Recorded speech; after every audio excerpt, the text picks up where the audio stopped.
안녕하십니까. 강민희의 리치리치 증시 에즈 이즈 투비 위클리 시간입니다. 10월 8일 버전이고요. 최근 증시 좀 살펴보도록 하겠습니다. 지난주에는 이제 선진국 지수는 약 마이너스 1.76% 하락을 했고요. 신흥시장 지수는 이제 마이너스 4.85% 이렇게 하락을 했습니다. 코스피 같은 경우에도 이제 마이너스 3.24, 그리고 코스닥 지수는 좀 많이 빠졌네요. 마이너스 5.96% 빠져서 773포인트를 마크를 하고 있습니다. 그러면 지난주에 왜 이렇게 빠졌냐 전체적으로. 일단은 연준 금리 인상이 만장일치로 좀 있었고요. 그리고 10년물 국채금리가 좀 박스권을 돌파하면서 이제 상승하는 분위기가 있었습니다. 그리고 개인적으로는 이탈렉시트 관련된 부분이 수급에 좀 영향을 미치지 않았을까 라고 생각을 하고 있습니다. 한편 미중 무역 분쟁에 이은 군사 갈등이 좀 고조가 되었고, 이제 반도체 사이클에 대한 이제 하강 경고가 좀 더 우세했던 한 주간이지 않았나 싶습니다. 즉 별로 좋은 소식들은 들려오지 않았던 조금 그런 한 주간으로 좀 보시면 좀 될 것 같습니다. 일단 FOMC 9월 회의에서의 만장일치 금리 인상 부분은 어느 정도는 예상이 됐었거든요. 근데 이제 중요한 거는 이제 중립금리 수준을 2.9에서 3%로 올렸다는 점, 그리고 10년물 국채금리가 3.2%대를 돌파를 했는데, 당연히 파웰 연준 의장은 이제 경기에 대한 자신감을 좀 내비쳤겠죠. 그래서 금리 인상의 필요성을 계속 얘기를 했죠. 근데 투자자들은 이제 장기 국채 금리가 이제 올라가면서 이제 금리 인상에 좀 더 초점을 맞추는 모습이었다라고 보시면 되고요. 그리고 요번 연도 2월 달에 미국채 10년물이 3%를 돌파한 적이 있거든요. 그때 이제 이른바 크래시 플래시 현상이라고 해서 글로벌 증시가 이제 좀 많이 빠졌었는데, 그때를 좀 생각을 해서 그런지 글로벌 증시가 다소간 긴장을 하고 있다라고 좀 보시면 되겠습니다. 그런데 그때보다는 확실히 완화된 반응이다라는 부분도 우리가 같이 체크를 좀 하실 필요가 있겠습니다. 어쨌든 미국채 10년물이 3.2%를 돌파하면서 이제 우상향 패턴을 그리게 되어 있는데요. 여기 이렇게 화면 보실게요. 그러면 이제 미국채 10년물이 있지 않습니까?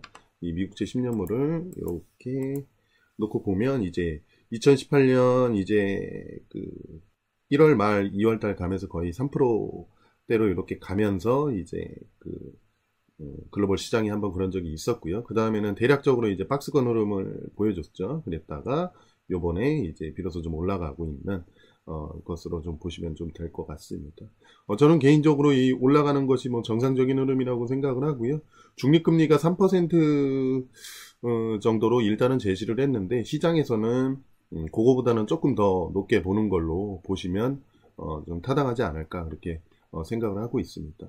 그리고 한편 유로존에서는 지금 이탈리아가 좀 말썽을 피우고 있거든요. 지난 2일에 이탈리아의 이제 하원 예산위원장이 이제 유로존 탈퇴를 좀 주장을 했다고 합니다. 그리고 정부가 28일에 이제 내년 예산안을 2.4% 적자 지정으로 설정했다는 소식이 들려오면서 이탈리아 국채금리가 급등을 하고 증시는 급락을 했던, 그리고 그것들이 이제 남유럽으로 다시 한번 퍼지는 거 아니냐, 이렇게 좀 걱정을 하는 그런 한 주간이지 않았나 싶습니다. 금융시장이 좀 불편한 반응을 보이자 이 콘테 이탈리아 총리가 유로존 탈퇴는 정부 공식 입장이 아니라고 좀 진화하는 모습을 좀 보여줬고요. 이탈리아 경제장관도 2020년 이후에는 재정적자 규모를 줄여나가는 게 우리의 원래 계획이었다라고 하면서 진화에 힘을 쓰는 모습입니다. 근데 금융시장은 이제 반응이 또 중요한 거 아닙니까? 그래서 일단은 이제 급락세를 줄이면서 끝났는데, 요 불씨가 저는 꺼진 것 같진 않거든요. 그래서 향후 남유럽 등으로 이탈리아발 불안감이 좀 전이되는지 여부는 여러 가지 각종 지표를 앞으로는 또 주요하게 체크를 해야 되지 않을까 좀 싶습니다. 관련된 뉴스도 자주자주 찾아보셔야 할 것 같고요. 네, 그리고 미중 무역 분쟁이 지금 실마리를 못 찾고 있지 않습니까? 현재까지는 속으로는 어떤지 모르겠는데, 어쨌든 그런 상황에서 이제 남중국해라고 요게 또 상당히 또 초미의 군사적인 또 긴장 지역이거든요. 근데 이쪽에서 이제 양국 군함이 좀 40m까지 접근을 하면서 이런 소식이 들리면서 다소간 투자자들의 마음을 불편하게 했다는데, 좋은 소식은 아니기는 한데, 그렇다고 뭐 핵심적인 거는 아닌 것 같습니다. 그런데 뉴스가 많이 나오니까 좀 소개 차원에서 이제 같이 한 거고요. 요 부분이 또 좀 중요할 것 같습니다. 이제 미국의 이제 그 반도체 업종이 하락을 하고 있는데 필라델피아 그 반도체 지수가 박스권까지 온 것 같아요. 그래서 그 박스권 하단까지 좀 온 것 같습니다. 그렇기 때문에 이제 그 박스권 하단을 과연 어떻게 반응을 할 것인지 여부가 좀 중요하지 싶습니다.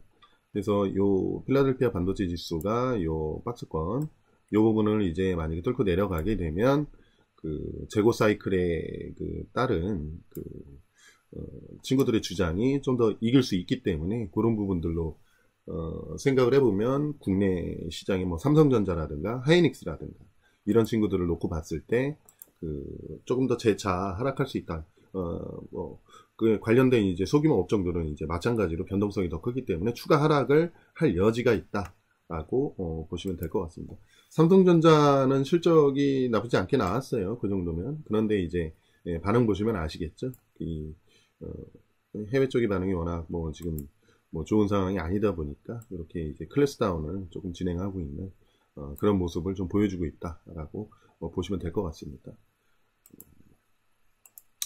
그래서 이제 국내 증시를 좀 보니까 이제 외국인들이 이제 집중 매도를 좀 했는데 이제 기관들도 좀 받쳐주지 못했어요. 그래서 힘을 쓰지 못하고 있는 상황인데 제가 봤을 때는 외국인들의 매도 강도가 좀 비교적 셌거든요. 그래서 이탈 엑시트 우려 등으로 인한 이제 유럽계 헤지 펀드 자금 위주로 이탈이지 않을까 좀 그렇게 생각을 하고 있습니다. 무슨 얘기냐면은 이렇게 시장을 보면 이제 급 들어왔다가 급 빠지죠. 이런 것들은 이제 그 유럽계 자금의 경우가 좀 이게 좀 경험적으로는 좀 센 것 같아요. 그래서 이 친구들이 이제 그 자기네가 이제 좀 불안하기 때문에 이제 그런 모습들을 좀 빼는 과정에서 이제 증시 쪽의 자금들이 좀 빠진 것이다라고 저는 생각을 경험적으로 하고는 있습니다. 뭐 정확한 건 아닌데 흐름을 보면은 그런 것 같다라고 좀 보여집니다. 그렇기 때문에 이번 주에 흐름이 어떻게 진행되는지는 좀 자세히 살펴봐야 될 것 같고요. 네, 그리고 이제 동성제약의 허위 공시 뭐 기타 뭐 얘기가 뭐 있으면서 이제 제약바이오주들의 악영향을 미쳤는데 저는 시장이 강했으면은 요 동성제약 하나로 이제 머물렀겠지만 지금 여러 가지 뭐 자신감이 이제 단기 투자 심리가 많이 결여되어 있거든요. 그래서 이 자신감이 결여된 그 투자 심리에서 그 원인을 찾는 것이 좀 합리적이지 않을까 좀 싶습니다. 그 결과 코스피와 코스닥공이 올해 연간에 걸친 하향 추세를 최근에는 좀 돌파를 시도를 했었던 부분들이 좀 보였었거든요. 그런데 그런 부분들이 힘을 받지 못하면서 재차 이 바닥권을 테스트하는 형태로 좀 진행이 되고 있는 것 아닌가 그렇게 생각을 하셔도 되지 않을 것 싶습니다. 개인적으로 이번 주간은 바닥권 테스트 구간일 수 있기 때문에 어떻게 보면 이제 그 현금을 가지고 계시거나 현금 비중이 좀 있으신 분들은 그 저가 매수, 뭐 바닥권 매수, 뭐 충분히 가능한 주간일 수도 있거든요. 그래서 그런 부분들을 좀 살펴보시면 좀 좋을 것 같고요. 그래서 이번 주 증시는 그 이탈 엑시트 관련 유로존 금융시장 안정 여부 그리고 폼페이오 장관이 지금 동북아 순방을 지금 하고 있거든요. 오늘 뉴스도 나왔는데 밑에서 살펴보기로 하고요. 또 이머징 환율 흐름을 좀 보셔야 될 게 흥미로운 사실은 전체적으로 이제 이머징 지수나 뭐 좀 빠졌죠. 전체적인 글로벌 증시가 뭐 이머징 증시든 이제 뭐 선진국 증시든 전체적으로 좀 빠졌는데 환율 흐름을 좀 제가 한번 살펴볼게요. 자, 이렇게 보시면은 환율 흐름이 뭐 원화는 뭐 다소간 올랐지만 다른 이 인도 루피라든가 루피아 또 브라질 같은 경우는 쭉쭉 떨어지고 있죠. 예. 뭐 터키 리라와 뭐 이런 이머징의 주요 그 문제시되는 국가들의 환율 흐름은 생각보다는 안정적이다라는 점을 우리가 좀 볼 수가 있습니다. 그렇기 때문에 제가 봤을 때는 뭐 미국의 금리 인상으로 인해서 뭐 달러 강세가 오고 뭐 이머징에서 뭐 돈이 막 빠져나간다라는 흐름은 아직까지는 뭐 포착이 되지는 않고 있는 상황이다 라고 좀 보여집니다. 네, 그런 점들을 좀 살펴보셔야 될 것 같고 굳이 따지자면은 이제 그 유로가 이제 문제점이 좀 있기 때문에 이 US 달러 인덱스의 구성이 이제 유로, 엔화, 뭐 스웨덴, 뭐 캐나다 달러 뭐 이런 것들로 다 돼 있는 거 아닙니까? 그거에 대비해서 유로화 대비 달러가 조금 강세다. 이런 정도로 좀 보시면 좀 될 것 같지 않나 좀 싶습니다. 예, 그렇게 좀 살펴보시면 될 것 같고요. 국내 증시는 이번 주 코스피 코스닥 지수 저점 테스트 여부가 있고 그 안에서 단기 변동성이 이제 확대가 될 것이다 라고 좀 보고 있습니다. 개인적으로는 미국채 10년물 상승은 뭐 반응 보면은 제가 볼 때는 그렇게 뭐 걱정스럽지는 않아요, 개인적으로. 그런데 이제 수급으로 굉장히 세게 왔다 갔다 하는 이렇게 해지 자금이 있기 때문에 요 이탈렉 시트 관련된 금융시장의 투심 안정화 여부를 더 좀 적극적으로 살펴야 되는 시기이지 않냐, 이렇게 생각을 하고 있습니다. 그리고 폼페이오 국무장관이 지금 오늘 이제 북한 갔다 오늘 한국으로 오고 이제 월요일날 8일에 이제 중국을 이제 가거든요. 근데 북한의 핵 협상이 지금 뭐 나름대로는 잘 됐다는 소식들이 좀 속보로 지금 들려오더라고요. 제가 이거를 6시 30분에 지금 하고 지금은 이제 자기 전에 이거를 한 편 찍고 자려고 하는 건데, 김정은 위원장과의 회담에서 일부 진전이 있었다는 소식인데, 좀 구체화된 소식들이 좀 나오고 있는 것 같습니다. 그래서 예, 지금 10시 10분에 나온 기사입니다. 이제 폼페이오가 오늘 더 한 걸음 영변 핵폐기, 종전선언 등에 대해서 진전이 있음을 시사를 했다고 하네요. 그래서 네, 2차 북미 정상회담이 급물살을 타고 실무협상단을 꾸려서 구체적 협의를 하고 있고요. 폼페이오조차도 이제 생산적 대화를 나오고 김 위원장도 좋은 날이라고 말했고, 이제 문 대통령도 결정적 진전이 되는 계기가 되었으면 좋겠다라고 하였습니다. 그리고 폼페이오가 이제 내일 이제 가는데 이제 평화협정에 중국 참여도 뭐 기대를 한다고 합니다. 뭔가 좋은 소식이 조만간 나올 것 같지 않습니까? 그래서 그렇게 이제 흐름을 좀 보시면 좀 좋을 것 같고요. 한편 뭐 그런 쪽의 얘기도 있겠지만 폼페이오를 앞두고 방중을 앞두고 추이텐카이 주미대사가 인터뷰를 하나 했어요. 그래서 중국이 미국과의 무역 관계에 있어서도 일정 부분 양보할 의사가 있다면서 분위기 형성에도 힘쓰고 있다. 이런 점에도 보시면 좀 좋을 것 같습니다. 그리고 우리나라 증시의 경우에는 일단은 일주일 휴장을 했죠. 국경절. 국내 증시의 경우에도 이제 지난주 이제 중국 증시가 이제 국경절 연휴로 인해서 일주일 휴장을 했는데, 열리고 나서 뭐 빠져서 시작은 하겠지만 이제 초반에 양봉을 만드느냐 어떠느냐에 대해서 이제 우리나라 증시도 영향을 좀 받을 것 같습니다. 위안화 환율도 좀 마찬가지일 것 같고요. 예, 그래서 기본적으로는 외국인의 매도세 완화 여부에 일단은 투신들의 이제 눈치를 좀 보여줄 것 같고요. 다만 이제 우리나라가 지금 그동안에 08년도 이후로 10년 동안 번 돈이 있는데, 주가가 사실 오른 게 별로 없어요.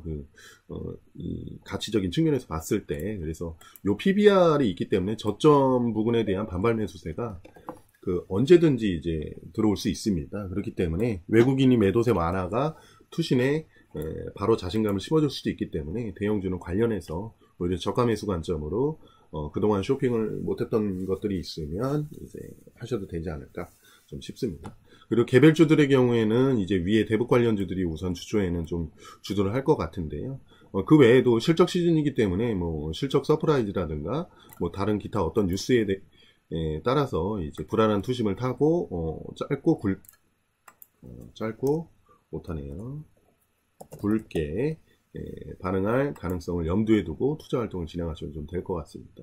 금주의 일정은 뭐 이런 연준 위원들 얘기들 좀 있을 것 같고요. 뭐 기타는 뭐 좀 살펴보시면 좀 될 것 같습니다.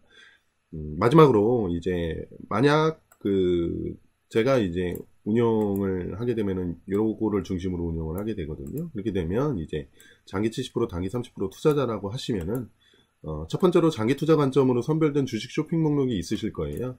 예, 그거를 다시 한번 살펴서 지금의 이제 지수 하락을 기회 삼아 분할 매수하는 어떤 타이밍으로 잡아놓으시면 되지 않을까 좀 싶습니다. 그리고 저라면 이미 지난주나 지지난주에 이제 대북 관련주들을 이제 단기 스윙 업종으로 보고 매수 보유를 할 것 같거든요. 그런 다음에 이번 주 초에 만약에 상승을 하게 된다면 약 5% 이상의 수익률이 나온다면 즉시 매도 후에 현금을 보유하고 뭐 또 뭐 없을까 이렇게 한번 살펴보는 형태를 가지지 않을까 좀 싶습니다. 지금은 시장의 투심이 약하기 때문에 오히려 당일 수익률 쏠림 현상이 오히려 또 심할 수도 있어요. 그래서 당일치기로 그 트레이딩을 만약에 하시게 될 경우에는 어느 정도 비중 안에서는 하시면 되는데, 매수 매도에 대한 빠르게 결단을 하는 게 굉장히 필요하다. 내일 또 어떻게 되겠지라고 하루하루 넘어가면 점점 더 가능성이 떨어질 수 있으니까 그 점은 단기 투자, 스윙 투자에서는 네, 그리고 마지막으로 대세 상승장의 요건을 최근 들어서 제가 좀 말씀을 좀 드리고 있는데요. 첫 번째로는 이제 미중 무역 분쟁의 해결이 위안화 절상으로 나는지 여부를 좀 살펴보실 필요가 있습니다. 위안화 절상이 된다는 거는 이제 원화도 같이 절상이 된다는 거고요. 이머징 국가는 해당 국가 통화가 절상이 돼야 외국인 투자자들이 들어오거든요. 쉽게 말씀드려서 브라질 국채에 투자하신다라고 볼게요. 근데 브라질 헤아라가 만약에 향후에 떨어질 것 같다, 싸질 것 같다 그러면 투자하기 그렇죠. 근데 향후에 오를 것 같다 그러면 투자하기 좀 더 쉬우실 겁니다. 마찬가지입니다. 우리나라의 원화 가치가 올라간다면 오히려 외국인 투자자들은 국내로 들어올 것이다 라고 보시면 될 것 같고요. 두 번째로는 이제 지금의 이제 북미 핵 협상이나 뭐 이런 것들 이어지고 있지 않습니까? 그래서 북한이 이제 개방으로 확실하게 이번에 나오게 된다면 대한민국 기업들이 수혜를 못 보는 게 이상합니다. 전방위적으로 수혜를 볼 거기 때문에 그 부분에서 오히려 한국 증시 전체에 대해서 혹은 한국이라는 나라에 대한 GDP 성장률 자체가 완전히 클래스업이 되는 부분이기 때문에 이 부분은 우리나라의 주식시장이 크나큰 축복이 될 것이다 라고 반드시 생각을 하시면서 해당 뉴스들을 계속 꼼꼼히 체크해 나가시는 게 필요하다라고 보시면 될 것 같습니다. 예, 오늘은 뭐 여기까지 하도록 하고요. 예, 또 여러 가지 자료 뭐 기타 등등 해서 만나 뵙도록 하겠습니다. 예, 감사합니다. 고생하셨습니다.